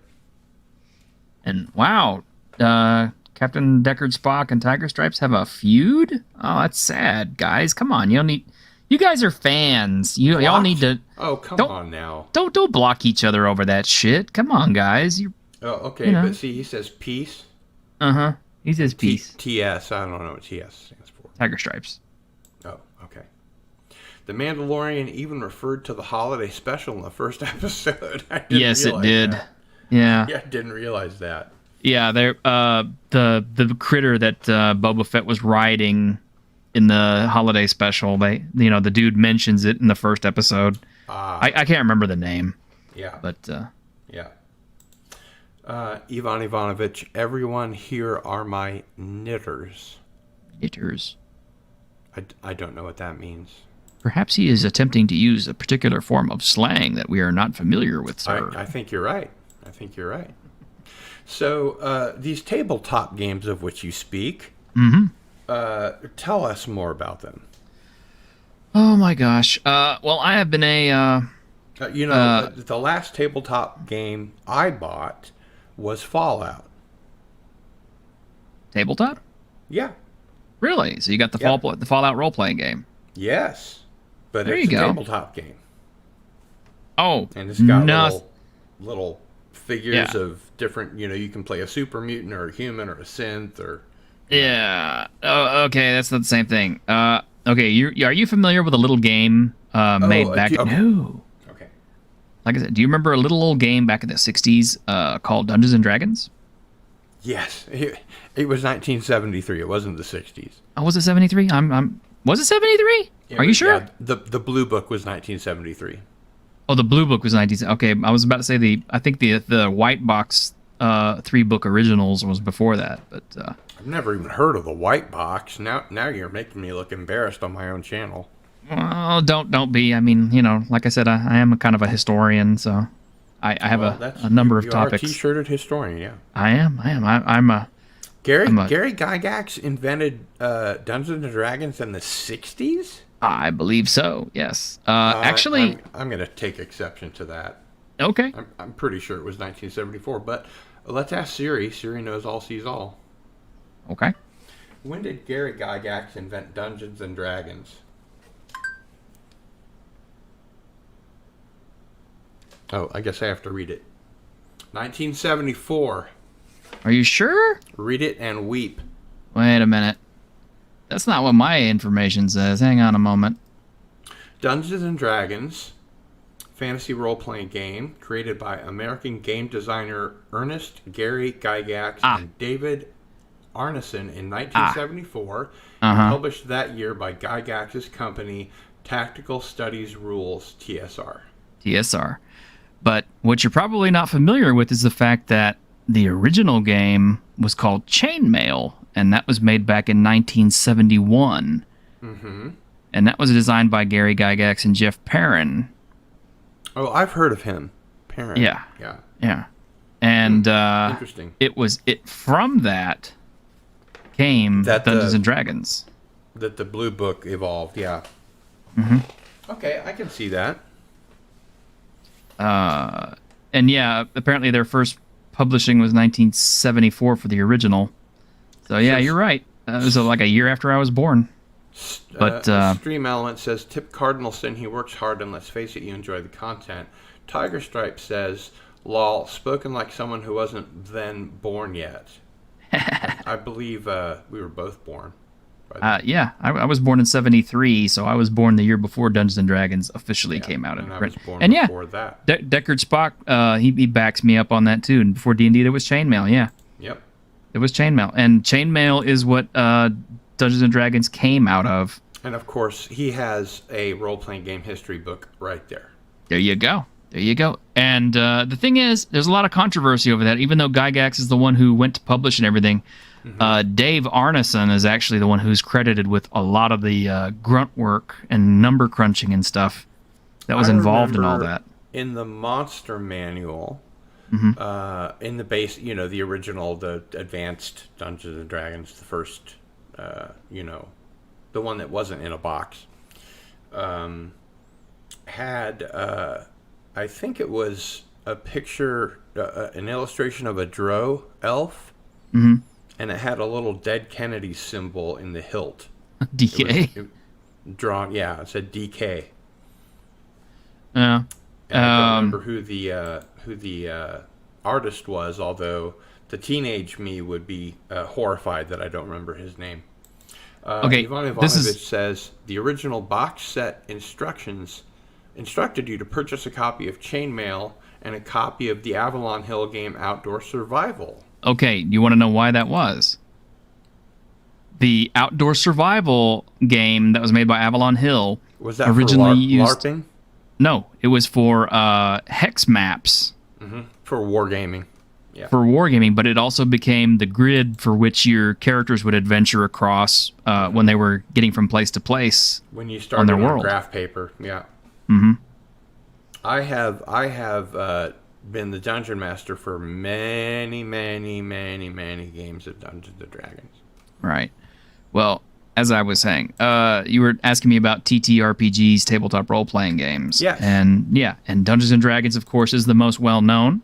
Yes. But there are, of course, many others. Before Dungeons and Dragons, M.A.R. Barker actually created Tecumul.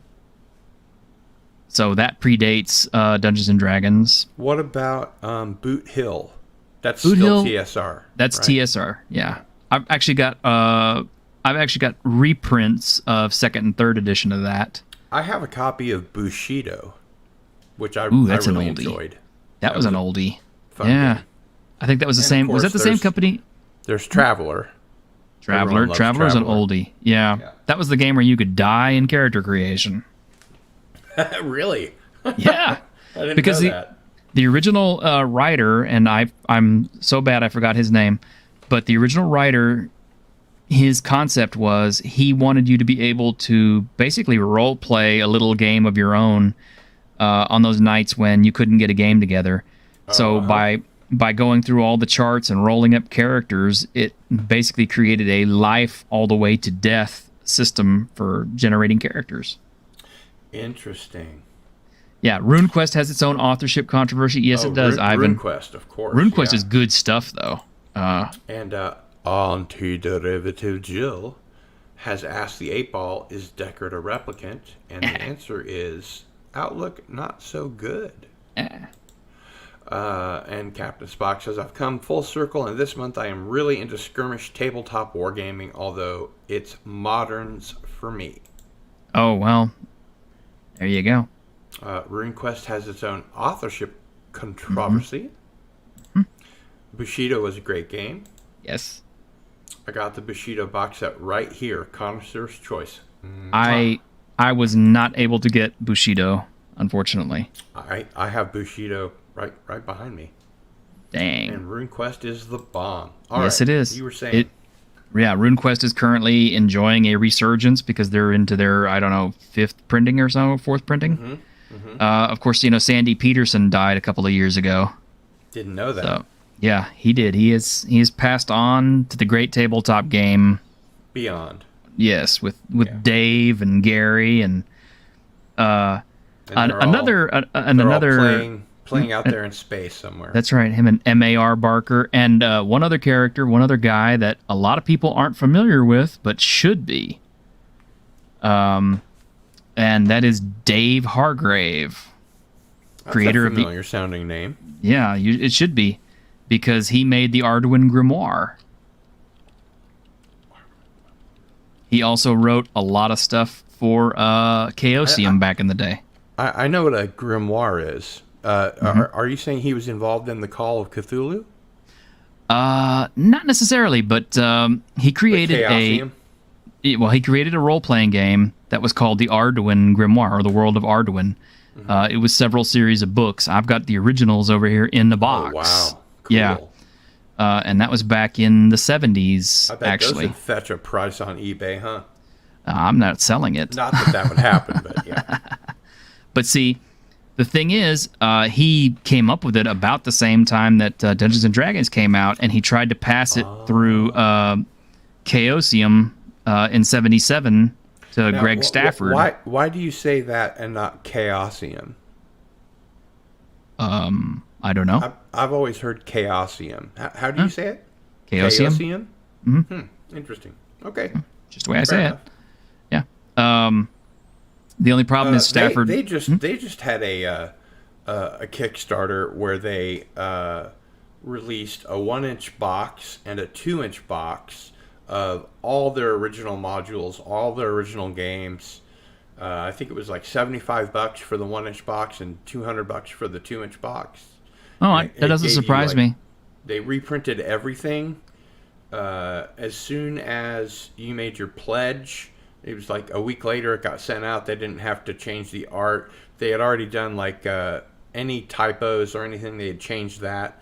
But they had all the original artwork and everything, and it looked really good. But it was unfortunately more than this little YouTuber could afford. Well, that doesn't surprise me. There's a little Austin, Texas gamer down here called Steve Jackson. Not to be confused with the British Steve Jackson who founded Games Workshop. Love Steve Jackson. Yeah, I've met him a few times. He's a really sweet guy. He signed all my GURPS books. Ivan Ivanovich says that he met Dave Hargrave back in the early 80s. I'd love to talk to you about that, Ivan. But yeah, Steve Jackson. Got another guest for your channel.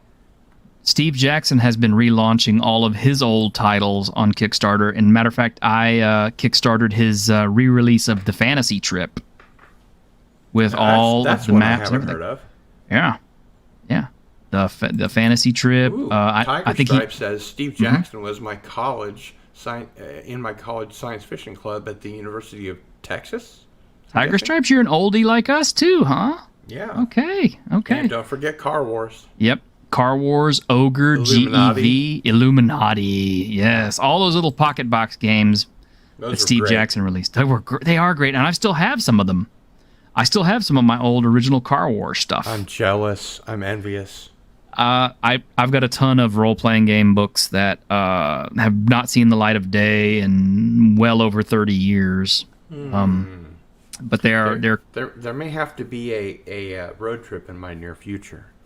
Oh, well, yeah. If you ever want to see them, I do have an original set of a complete set of Vampire: The Dark Ages, the old purple books. I have the whole thing. Wow. That's the only thing I won't sell. How far before Vampire the Masquerade was that? It was post Masquerade, but it was before New World of Darkness came out.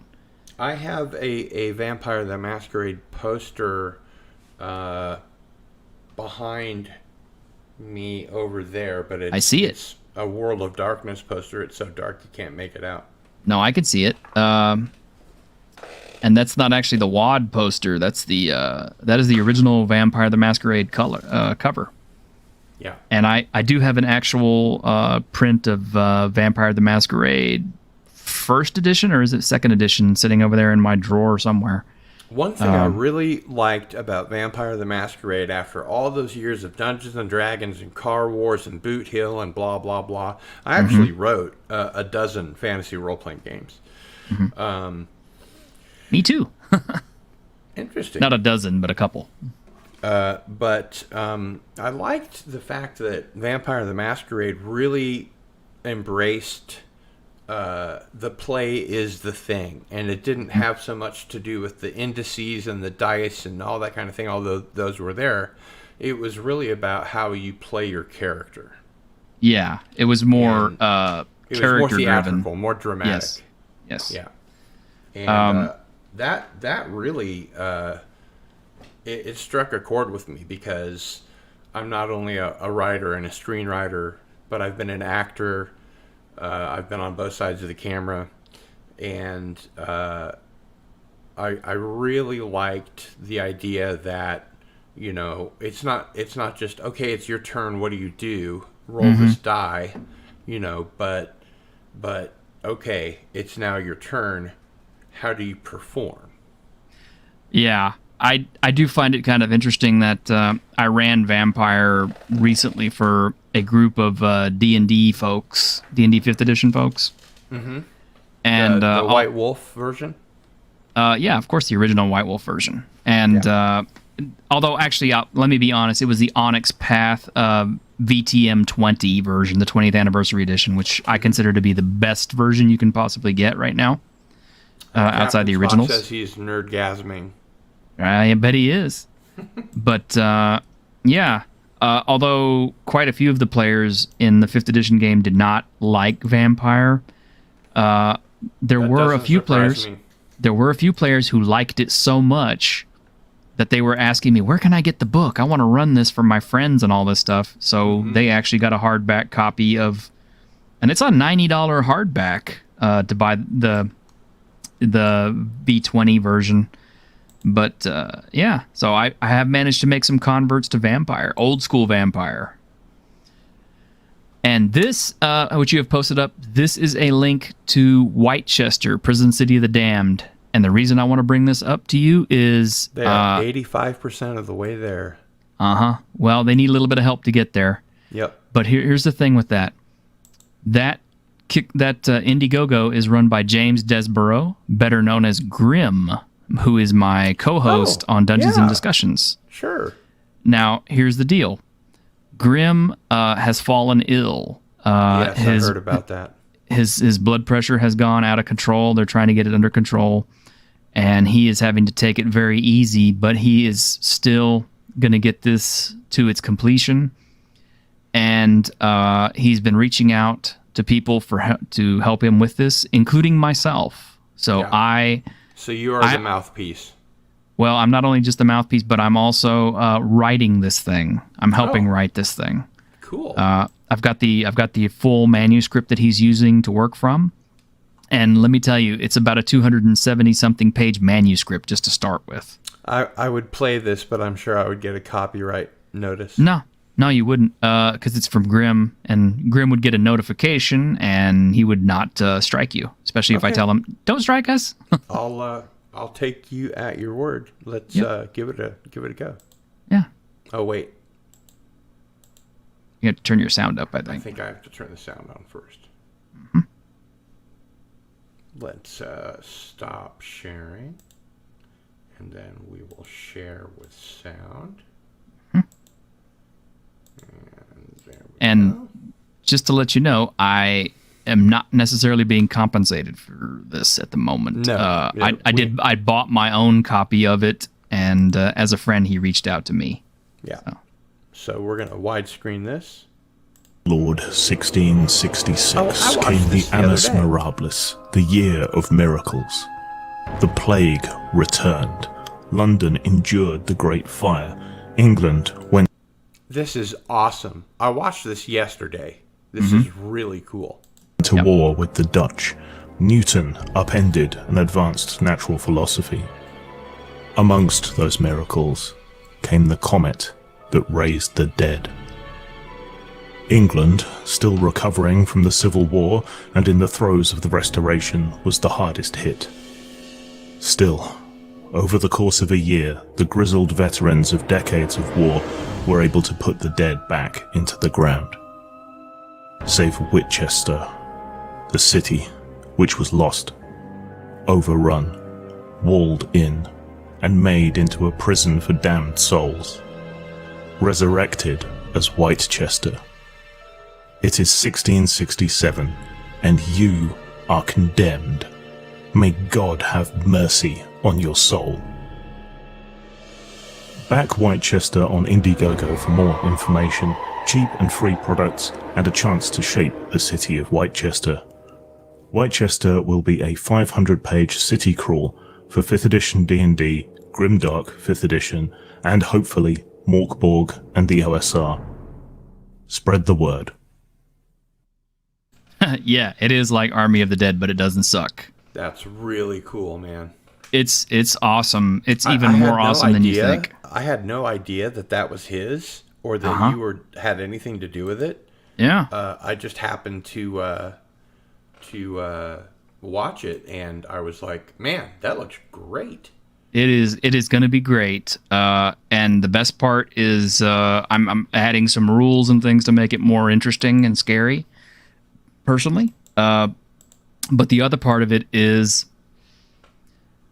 I had a very in-depth discussion with Grim about it, and I posted it up to my channel, and I just posted you the link in private chat. So if the chat is curious, wants to know more about it, yes, of course, check my video out, and maybe we'll get your questions answered, because I grilled Grim pretty hard on that one, because I really wanted to know a lot about it. Oh, hey, Deckard Spock. Let's see. Tomorrow to discuss Blade Runner RuneQuest and promote this new project. Well, I would love to, man. It depends on what time I get out of work and get over to see your show, because unfortunately I'm still a working stiff. I have interviews all this week, actually, but I think this is worthy of, there's 18 days left? Uh-huh. So, yeah, this is worthy of setting up some kind of an appointment so that we can it has rules compatibility for Dungeons and Dragons 5th edition. It has rules compatible for Morkborg and Lamentations of the Flame Princess. So if you are into old school role playing, you will be able to play this. And I am an old school role player. I'm not a big fan of 5th edition. I do play it. I have played it. It is not my preferred Dungeons and Dragons setting. I still play the TSR version. I mean, when I play, I consider White Wolf to be, well, that's neither here nor there. But you mean Wizards of the Coast? Wizards of the Coast. I'm sorry. Yeah. White Wolf, as far as I know, doesn't really exist as a company anymore. Wizards of the Coast. Yeah. I've worked so hard to put them out of my mind. I successfully did so. Now, the cool thing is, if you like Vampire, the original creator, Mark Reinhagen, who's a friend of mine, is actually coming out with a brand new game called Lost Lorn. And that should be, there should be lots of info hitting. Well, I mean, I'm pretty sure if you do a search for it right now, you'll probably find something. Cool. Is that on Kickstarter as well? Not yet. I don't know how he's gonna do it, if he's gonna crowdfund it or what. But I'm excited about it because I love Mark Reinhagen. He's a great guy. A lot of tabletop games are being successfully kickstarted. Yeah. I've definitely blown a lot of money on Kickstarters and kickstarted games in the last few years. That's my concern. Until I get monetized, I really don't have the money to do anything. But on Kickstarter, you can like say, I support this. Mm-hmm. I'm not going to get anything back, and do like $1 or $2 or whatever. Yeah. So sometimes I do that, but and hi, Dominic Douglas. Boy, it took you a while to get here. That's because everybody's streaming. I understand. And Tiger Stripes admits that he's extremely old. Oh, and Captain Deckard Spock just bought Ogre. Yeah, Ogre's good stuff. Ogre. Yep. Ogre. Yep. Why is she talking about Ogre? Ogre is based on an old series of books. The name escapes me at the moment, but they were pretty good. They're about sentient automated tanks. Oh, he loves tanks, boy. Uh-huh. He loves it. He does these incredible dioramas that take up entire rooms of the house and paints all the camouflage colors and. Well, there we go. He's really into dioramas. He's very good. I do a little bit of that too. Well, I don't do dioramas and stuff, but I do miniatures and that kind of thing. Ivan Ivanovich says boutique game publishing is the future of the hobby. Oh, look it is. At that. It is the future of the hobby. Give me a moment. And I'll turn my light on so you can see this better. Was it you that had a big Cthulhu the other day? Yeah, I do. It's about 3 feet tall. It is the Great Cthulhu. Mm-hmm. This is just Lucifer, by comparison. Yeah, he's not finished, but I'm working on him still. Just a human contrivance. Yeah, well, I mean, as opposed to the great old ones that are from before, well, I mean, this is your regular size figure in comparison. So he still cuts a pretty imposing figure. That is a big deal, literally. Yeah, he's a big guy. I've got bigger ones, of course, and Cthulhu is the biggest. I've never seen anything that big before. Can you show us anything of Cthulhu? I'm gonna have to do a little bit of creative camera work here. Let me see if I can. I can vamp for you while you do that if you like. Okay, yeah, you can do that. Let's see, who else do we have here? I can't go too far with this digital camera, unfortunately. Tiger Stripes points out that military gaming is different from D&D. It doesn't involve characters. Yeah, that's true. And actually, while you're doing that, I will put in my tip jar.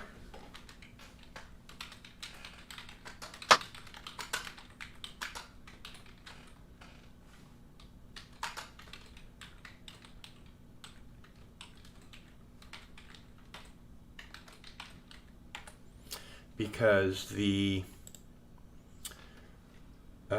Stream Elements bot is here, but the Stream Elements tip jar does not yet work. So if you enjoy the content that you are watching, or you would like to buy me a coffee or tip me $1 or $2, you can do so at this PayPal, personal PayPal link. It's 100% secure, so I don't get to see any of your credit card information or anything like that, and any donation, big or small, would be appreciated. All right, let's see if we can do this.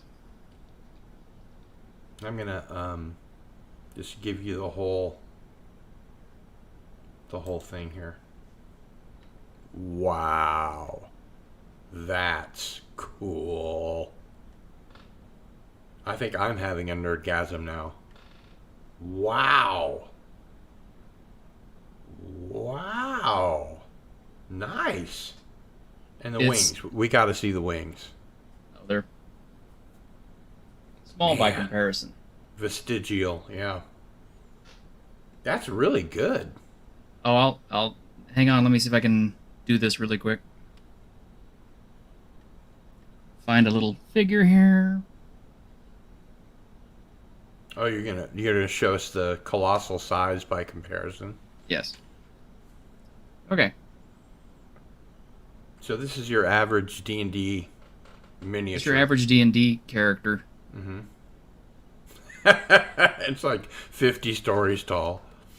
Yeah, he could literally step on your character. Yeah. That is a Grand Cthulhu. Yeah, Cool one of these stuff, days I've got to man. get it finished painted, man. Thanks for sharing. No problem. That was really neat.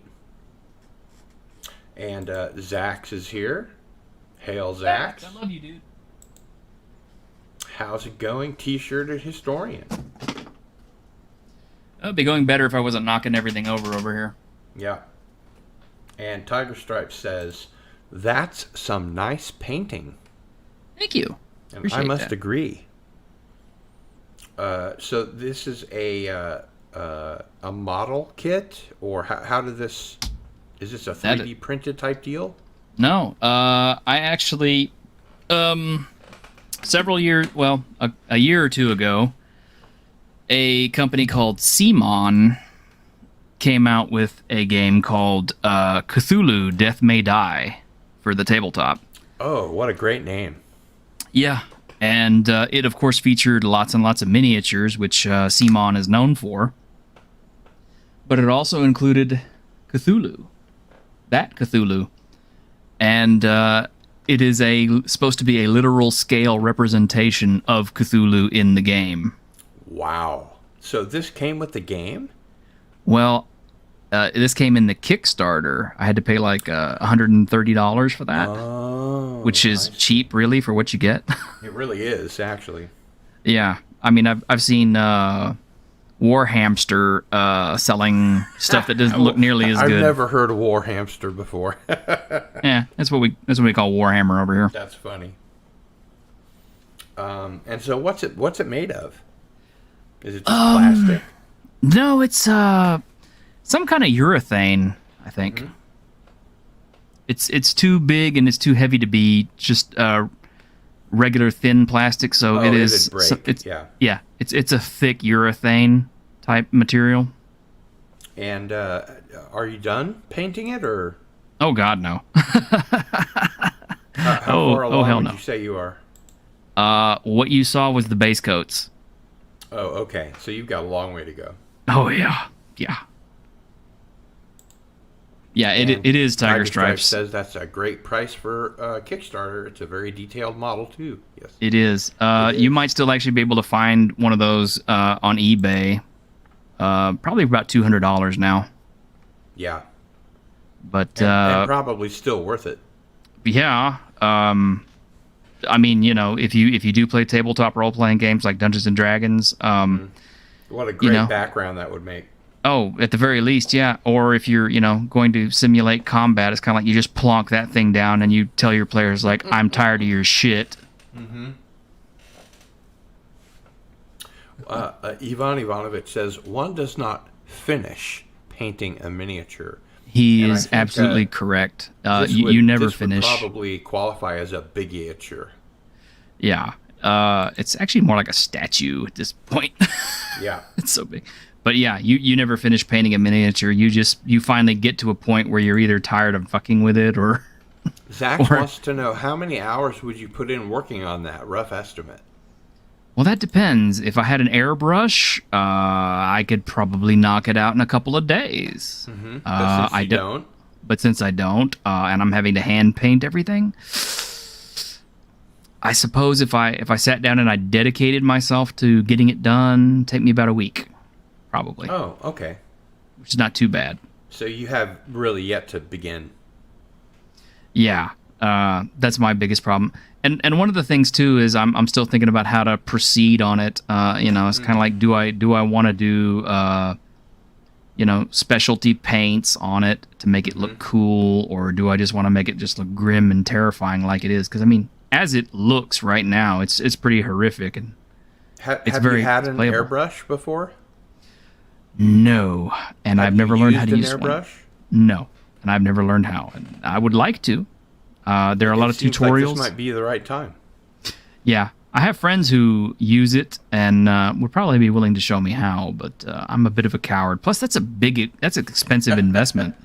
Yeah, I know a guy that said that he would let me borrow his, but when the borrowing time came, he was nowhere to be found.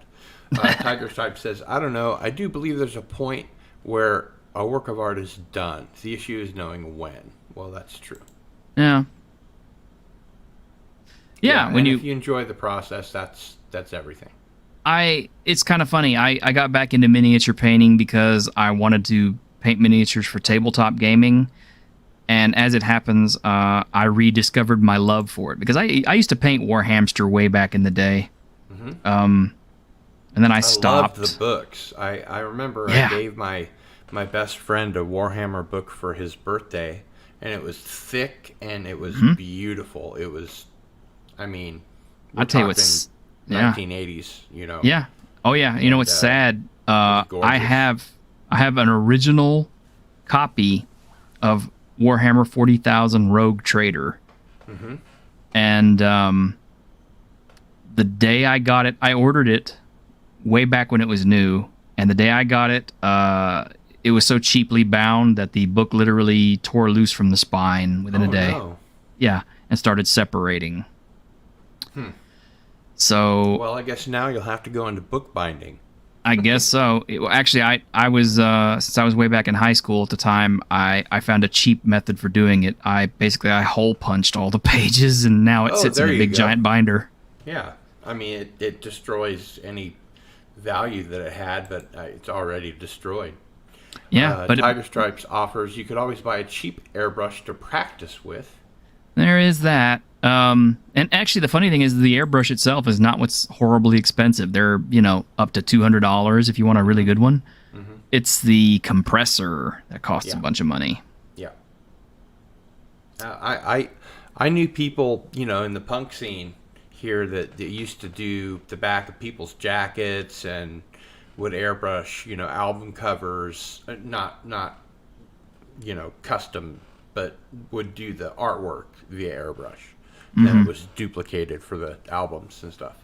And if you have control over an airbrush and you know what you're doing and you're a good artist, you can really do some detailed work. Nuke Joe 13 offers a Cobalt silent compressor. Yeah. Ninja. There's also the Ninja compressor out there, which is really quiet. And again, it's about $300, $400. So. Yeah. So you know your airbrush technology. You're just. I'm just hesitant to lay that kind of money down on something that can be so easily screwed up. Yeah. Because airbrushes always kind of struck me as being kind of temperamental, and you have to keep the needle clean and not get it bent, and there's so many little fiddly parts that you have to take apart and put back together, and it's just kind of like, Looks like Nuke Joe 13 might be a good resource. Yeah, maybe so. Chuck that powered his airbrush from an old tire. Wow. Yeah. That'd be... the control, it seems like, would be kind of difficult. Mm-hmm. Yeah, you have to keep that airbrush clean. Yeah. Absolutely. And I've got flow improver and all that cool stuff that makes airbrushes good because I use it in my regular painting. But so you're all ready to go, really. Yeah, you just need a really good Christmas present. Yeah, I do. Maybe when I get monetized, I'll celebrate and use my first monetization paycheck and finally make that step. You might have to wait for your first 5. Yeah. My understanding is that the first monetization paycheck is like $30. Oh, well, there you go. I guess I'll just buy myself a coffee at Starbucks then for $30. Much. Yeah. Think about it. Yeah. Miniatures can really bring a game to life, says Zach. Yes, they can. They can. It was cheap. Yeah. And I have done miniature painting on my channel. I need to do more of it. Because that's one of the reasons I have my camera set up the way I do, with it facing down to my desk. I'll be honest with you, T-shirt. I would much rather watch somebody do that than watch somebody play a fucking video game on YouTube. Huh. I do not understand why people play video games on YouTube, and I certainly don't understand why people watch other people play video games on their channel. Now, I can understand, okay, I own this game, or I want to own this game, and the gameplay is something that I want to scope out. I can understand that. But I mean, watching people play hours and hours and hours of video games, I would much rather watch somebody, work on art. Yeah, I might agree, except for the fact that I've actually watched people play video games, and it's usually not because I want to see them play video games. It's either because I want to see how they got through a certain solution to a problem I'm having in the same video game, or I don't want to invest the time in playing the game, but I do want to see how it ends or whatever. Captain Spock is talking about painting 28 millimeter USMC. Mm-hmm. I use don't know colored spray can primer myself. Yeah. Yep. Compressors become expensive with higher volume, but 2 gallons is more than enough for a compressor. Oh yeah. Latte is Italian for I paid too much for this coffee. Truth. And you know, this is my honest opinion. I mean, you know, y'all can disagree with me if you want to, but I thought the whole idea was to get coffee, but then they put, you know, creamer, and then they put whipped cream, and then they put sprinkles, and they put all this other bullshit in it, and it's kind of like, at what point does it stop becoming coffee? Right. And at what point does it start just becoming a dessert drink or something, you know? So, once again, please subscribe to T-Shirted Historian, and I am putting the link into the chat, so you can literally just look on your screen. Wait a second, I had 257 subscribers there. All of a sudden, it went back to 256. When do you guys unsubscribe? Let me hit the redo button. There we go. You're 259. Oh, that's much better. Oh, look at that, 259. Wow, that is awesome. Thank you guys, I appreciate that. And Starbucks sells more dairy than coffee. No kidding. That's Kidding. Probably true. Yeah. And I've actually heard that because of all the dairy that is served up in all these funky coffees, that people have actually gotten better calcium now because of it. Really? I'm not even lying. That's funny. Yeah. And Captain Deckard Spock says, live skirmish tabletop coming soon. That'd be worth it. I'd watch that. Yeah. And Anti-Derivative Jill says, I love some sugar and cream, but I have respect for those who take it black. And yes, I like dessert drinks, but I make them myself. Okay, well, Jill, I'm not dissing you for it so much, but it's just like I gotta have a little bit of creamer in my coffee too, and yeah, usually it is a little bit sweet. But I mean, you know, when you start putting in, you know, like the foam and the cream, yeah. I mean, you know, and the sprinkles and all, yeah, it's like you're not really drinking the coffee anymore. You're just drinking all the product. You know, I'll tell you one thing. I have a lot of respect for baristas that can make all those interesting designs in the foam. Yes, I do. That's an art form in itself. It really is. And here's Jace, tomorrow's guest. Hey, Jace! What are you doing, Jace? Hail Cardinal Sin, a T-shirted historian. And you know, Jace has got some awesome news, too. I know he's probably going to say it on tomorrow's show, but I will go ahead and I'll push this for you. I'll push this for you, Jace. This is how good a friend I am. Jace has got a really awesome guest coming on his channel on September 18th. Oh, I think I know. Yes, good old Memnock. Mm-hmm. And let me tell you what, I was at the first interview with Memnock. He is awesome. I was too. Yeah, you were there. He sent me some press kits, and he's going to send me some CDs so that I can help him on his American tour. Oh, Ivan. Yeah. He's said that before. I love that. I have to remember that one. Leslie Jones, black, thick, and not funny. Yeah, no kidding. No kidding. All right. Well, I'm glad we got you some extra subscribers. I do appreciate that. It was wonderful having you on. You've been a fantastic guest. Thank you very much. Thank you. And I hope you will return. You know it. Just call me. I'll be there. Mostly. Right if I don't have a guest scheduled. So we'll go ahead and wrap it up. Thanks for attending Cardinal Sin and Friends. We love you, Jace. We do. And this is Cardinal Sin out.